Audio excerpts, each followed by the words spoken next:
what if you woke up one day and found out that 1 in every 46 people in your community were no longer there? This is the stark reality in Gaza. The ongoing conflict has escalated to a level where over 50,000 Palestinians have lost their lives. This is not just a number, it represents approximately 2.1% of the pre-war population of the territory. To put this into perspective, imagine every 46th person in your city suddenly disappearing. This is the scale of the devastation that we're talking about. The Gaza Health Ministry, a body whose data are largely considered reliable by the United Nations and other international institutions, has also reported over 113,000 injuries. Despite these figures, there is a dispute from Israel over the data published by Gaza's authorities. This is a human tragedy of unprecedented proportions. But how did we get here? To understand the current situation, we need to journey back in time. The Israel-Palestine conflict has deep roots, dating back to the early 20th century when both Jewish and Arab nationalism grew in response to the decline of the Ottoman Empire.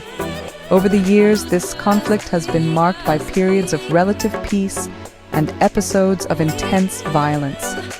One of the key events in recent times was the approval of new Israeli settlements in the occupied West Bank, a move that drew widespread criticism from the international community.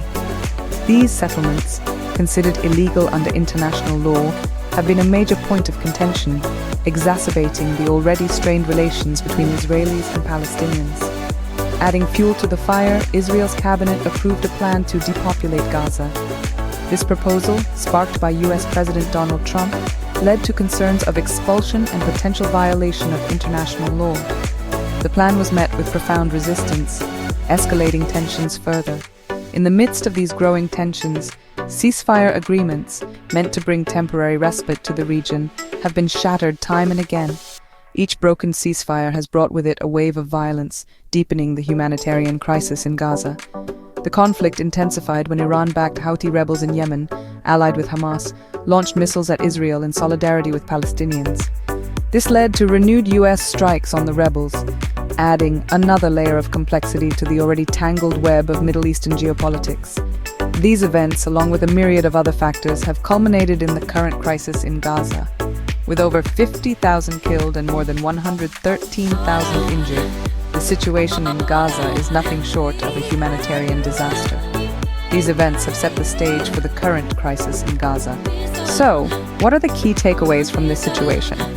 We've seen an unprecedented death toll in Gaza, with over 50,000 Palestinians losing their lives in the ongoing conflict, a figure that represents about 2.1% of the pre-war population. This equates to roughly 1 in every 46 people. Additionally, more than 113,000 individuals have been injured. The timeline of events has been fraught with tension and violence, with ceasefires shattered and humanitarian crises unfolding. Ground troops have been deployed, and regions have been targeted for depopulation, sparking international concern over potential violations of international law. On the global stage, the response has been mixed.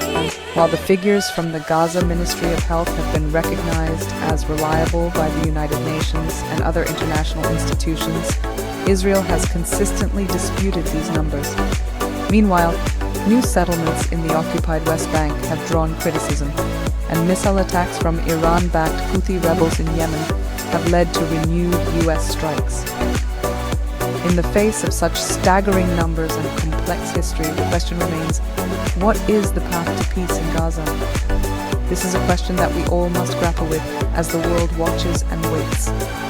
Thank you for watching Topics on Trend. Go ahead and check out another trending video on our channel here, like subscribe, comment, and share.